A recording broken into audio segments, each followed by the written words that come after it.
Hi guys, it's China and welcome back to my channel. For today's video, it will be another ukulele tutorial of the song I Love You 3000 by Stephanie Poetri. I don't know if I pronounced that correctly, but yeah, cool.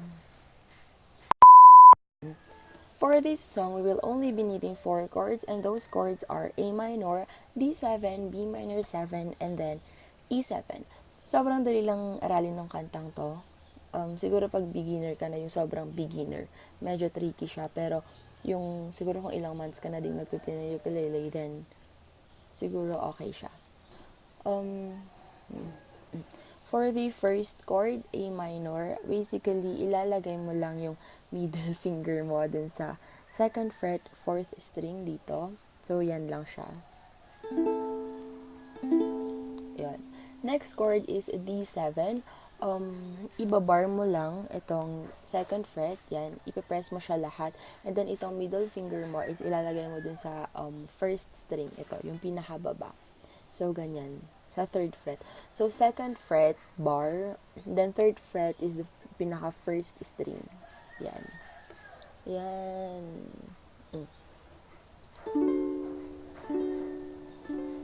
Yan. So, third chord naman is B minor 7. Tatanggalin mo lang ito. Ganyan. Yan lang siya. Yan lang. Pipress mo lang lahat yung sa second fret. So, yan lang yung B minor 7. Yon. So, last chord naman is E7. Ito medyo mahirap siyang mag-transition from B minor 7, pero onting practice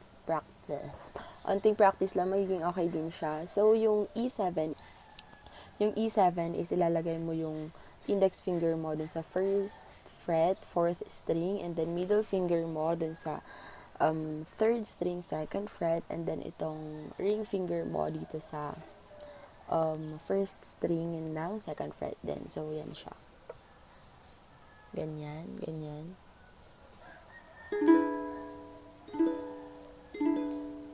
Yan. So, okay, moving on naman dun sa verse na part niya. I mean, dun sa intro part niya. Kasi yung intro niya, diba, is yung chorus niya natin. So, intro/chorus, ganun. Plucking kasi siya. Plucking kasi yung ginagawa ko dun sa first na part niya. So, para sa A minor dito, diba, yan, nakaganyan. Liwanag. Yan. Diba, nakaganyan ka sa A minor. Ano mo tong, second, third, and then 4th string, hahawakan mo siya. Ganyan siya. Hawakan mo. Lahat yon, second, third, and 4th. And then, nagaganan mo lang. Diba yung first niya is, baby, take my hand. Yon. So, ganon. Yan, siya.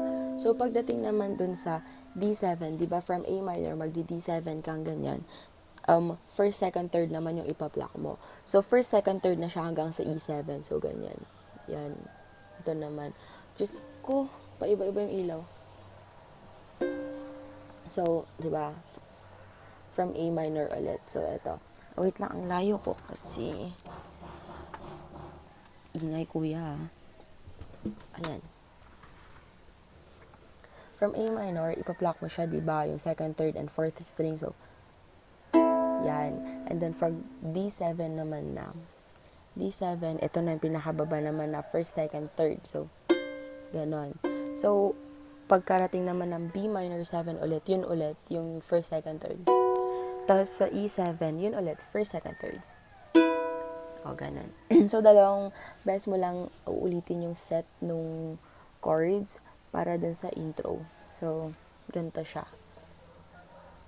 Diba, parang, baby, take my hand, I want you to be my husband, 'cause you're my Iron Man, and I love you 3000. Ganon. Then, baby, take a chance, 'cause I want you to be something. Yan, straight out of a Hollywood movie. Gets? Para naman dun sa verse part, ganun pa rin naman yung chords, di ba? Sabi ko nga, ganun pa rin yung chords. But, yung kaibahan lang is puro downward na strumming lang siya per chord dun sa verse. So, Again ulit, A minor. Ala, sorry pa, iba-iba kasi yung ilaw. Ganyan. So, yung A minor, di ba? So, I see you standing there in a cold outerwear, and all I can think is where is the ring? Yun. Tapos yun. Tapos, where is the ring? Cause I know you wanna ask. Ganon-ganon na siya hanggang matapos yung verse. Yun. And then, babalik ulit siya sa chorus, and then verse ulit, and babalik ulit siya sa chorus. Ganon. So, dun naman sa pre-chorus, parang strumming lang talaga yung kaibahan dito sa tutorial na to, pero pareho siya ng chords. Holy shoot, iba-iba talaga yung ilaw. May bagyo kasi, so, didilim and then niliwanag. Yun. Para naman sa pre-chorus, yung sa, wait lang, A minor. Yun, sa pre-chorus naman is down, up, up, down, up, up, down, up, down. Yun siya. Kasi diba yun sa pre-chorus, and all my friends, they tell me they see you planning to get on one knee. Ganon. So, ganun pala yung chord progression niya. So, A minor ulit, pero down, up, up, down. So, ganito na siya dun sa pre-chorus. And all my friends, they tell me they see you planning to get on one knee. Yon, ganon. Basta dun. So, rundown tayo for the intro na / chorus, yung plucking na A, diba? A minor, itong second, third, fourth, itong ipa-pluck nyo lang. Tigi isang pluck lang per chord ulit. So, yan, and then B7 ito, first, second, third string naman siya. And then B minor 7, first, second, third string ulit. And then E7, first, second, third string ulit. May bagyo. Yan. And then for the verses naman is ganun pa rin yung progression ng chords. Ang kaibahan lang is yung strumming. Strumming downwards lang lahat yun sa verse. So, A minor, B7, B minor 7, and then E7. And then for the pre-chorus naman is A, ganun pa rin yung progression, pero down, up, up, down, up, up, down. So,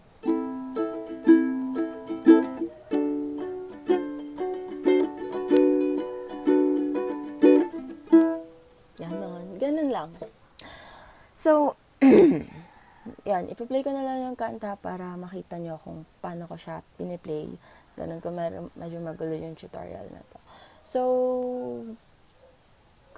baby, take my hand, I want you to be my husband, 'cause you're my Iron Man, and I love you 3,000. Baby, take a chance, 'cause I want this to be something straight out of a Hollywood movie. I see you standing there in a cold outerwear, and all I can think is where is the ring? 'Cause I know you wanna ask, scared the moment will pass. I can see it in your eyes, just take me by surprise. And all my friends, they tell me they see you planning to get on one knee. But I want it to be out of the blue, so make sure